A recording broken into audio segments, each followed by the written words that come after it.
இந்திய ஹிஜ்ரி கமிட்டி அழைப்பின் பேரில் ரம்ஜான் பண்டிகை சிறப்பு தொழுகை ஞாயிறன்று மேற்கொள்ளப்பட்டது.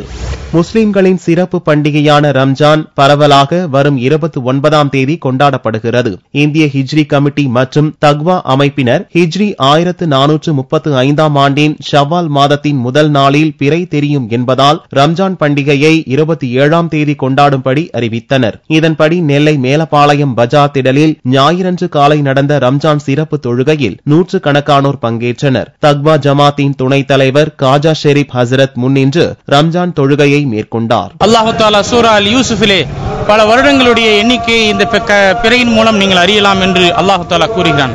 அதன் அடிப்படையிலே இந்த முஸ்லிம் சமுதாயத்திற்கு பிறையை பற்றி ஒரு விழிப்புணர்வு ஏற்படுத்தும் முகமாக மேலப்பாளையத்தினுடைய நடுப்பகுதியில் அல்லாஹ்வுடைய கிருபையால் நாங்கள் தொழுது வருகின்றோம்.